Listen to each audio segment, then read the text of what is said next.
This is Buchanan Street in Glasgow, Scotland.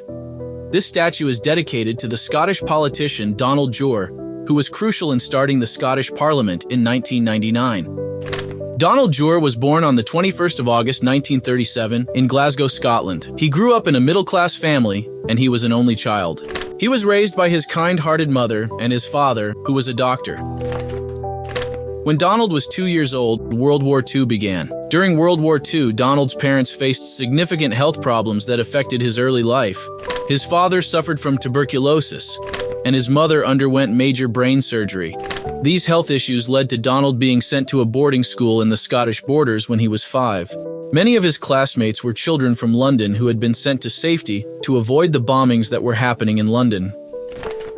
A few years later, in the mid-1940s, Donald returned to Glasgow and attended Moss Park Primary School. At this school, there were children from working-class backgrounds.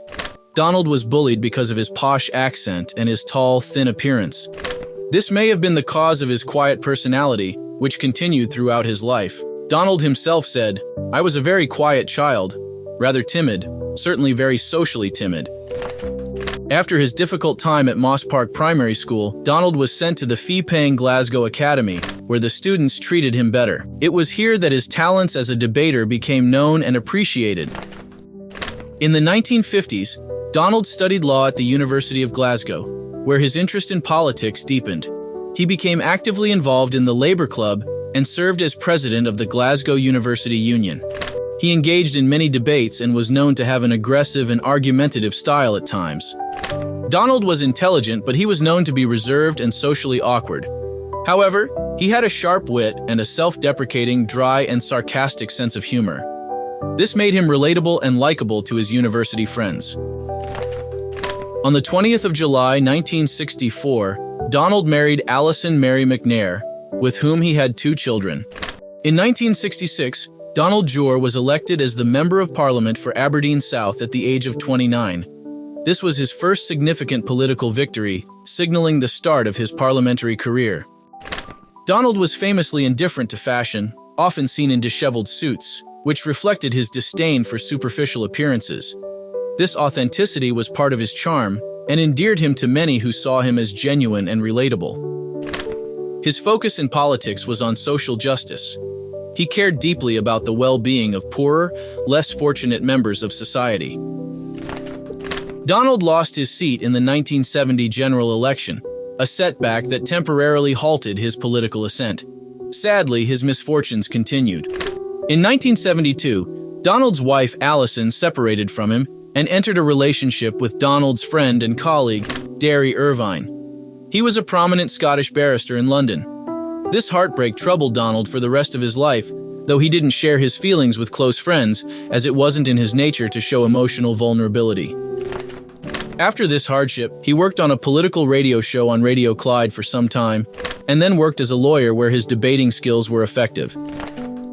Around this time, the Scottish National Party, SNP, was gaining support, and Labour responded to this by proposing devolution for Scotland. At this time, Scotland didn't have its own parliament and was ruled entirely by the UK government.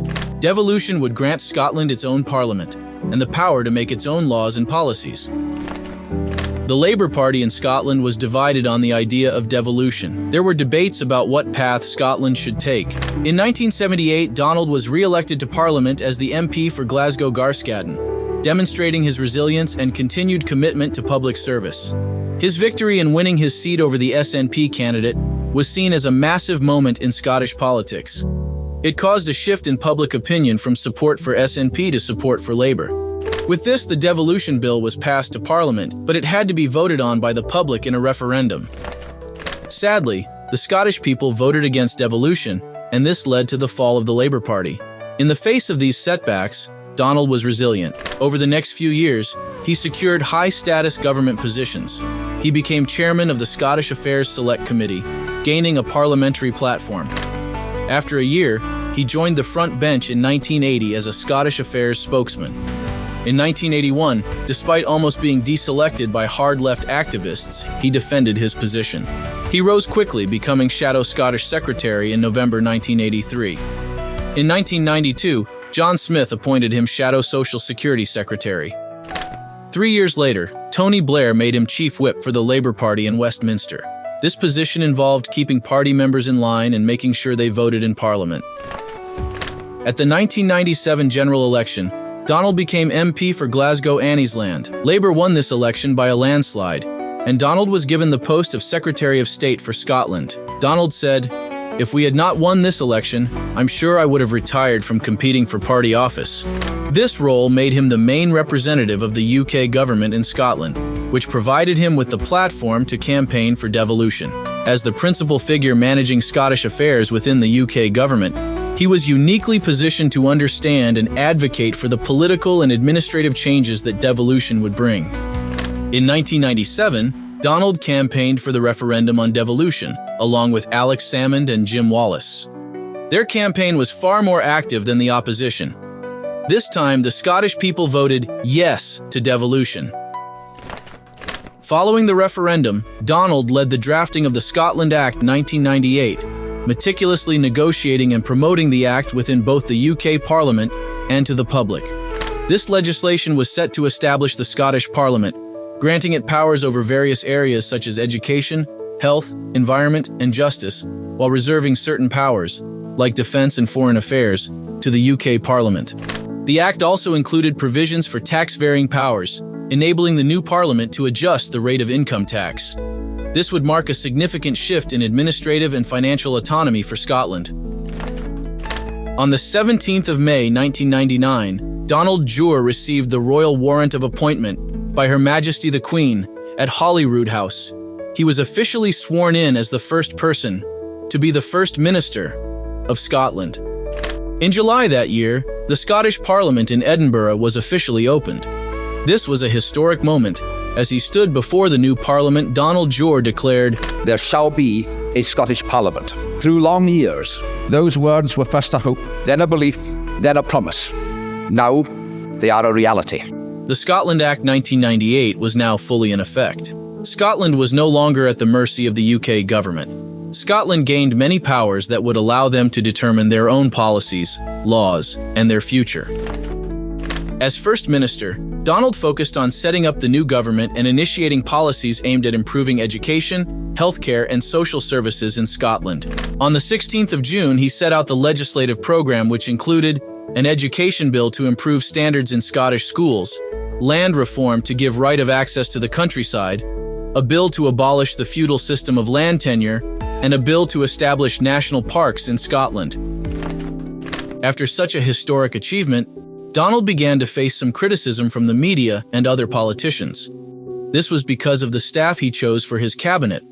Some members of his cabinet turned on each other, causing chaos in Parliament. Donald was then forced to fire his chief of staff. Another special advisor later resigned after a scandalous incident. Donald was criticized for not being tough enough on members of his cabinet that weren't fit for their jobs. People also felt that Donald wasn't able to stand up for what he wanted and instead gave way to the opinions of others. Donald went through a series of difficult political events where he was negatively viewed by the public. Some felt that he was unfit for leadership due to his indecisiveness. He became stressed and tired with the mounting pressures. His cabinet convinced him to take a holiday. Soon after this time, Donald was admitted to hospital and had to get surgery for a leaky heart valve. Very soon after this surgery, Donald returned to work. He was determined to serve the people of Scotland. Sadly, Donald became ill again. He suffered a brain hemorrhage and passed away on the 11th of October in the year 2000. A large number of people attended his funeral. His funeral service took place at Glasgow Cathedral, and the poem "A Man's a Man for A' That" by Robert Burns was played numerous times. It's a timeless and inspiring poem that celebrates justice, equality, and dignity. It critiques the superficial distinctions of social class and wealth, advocating for a society where people are valued for their character and virtues. It is an appropriate poem that complements Donald's vision for a fair and just society in Scotland. Scottish politician Gordon Brown said, "Devolution was the dream of Gladstone 100 years before. Nobody achieved it in those 100 years. Donald achieved devolution and wanted to do more to make the Scottish Parliament a vehicle for social justice, and for Scotland to play its full part in Britain as a beacon of fairness and equality. And to the very last, in everything that he did, Donald remained true to his ideals. Donald Jore's legacy is celebrated through his contributions to Scottish devolution and for being the first person to be the First Minister of Scotland. His statue in Glasgow stands as a tribute to his enduring impact on Scottish politics and Scotland's autonomy. Donald Jore's life was marked by resilience, dedication, and a profound commitment to public service, making him a pivotal figure in Scotland's modern history. So there it is. Donald Jore played a crucial role in the establishment of the Scottish Parliament and served as Scotland's First Minister. He is known by many as the Father of the Nation. Thanks for watching. Please subscribe if you want to see more. Is there for honest poverty that hangs his head and all that? The coward slave we passing by, we dare be poor for all that and all that. Our toils obscure and all that. The rank is but the guinea stamp, demands the guide for all that. We're born, hang, we fare, we dine, we're hot and grey and all that. Give fools their silks and babes their wine, a man's a man for all that and all that. Their tinsel show and all that. The honest man, though S.C. poor, is king of men for all that.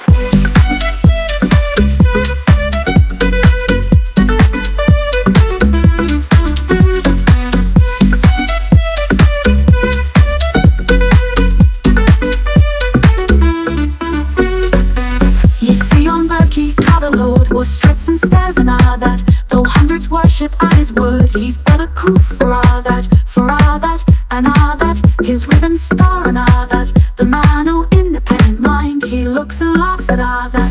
A prince can like a belted knight, a marquis duke and all that. But an honest man's a blow in his might can fake him on a father for all that and all that. Their dignities and all that. The people's sense and pride or worth are higher ranked than all that.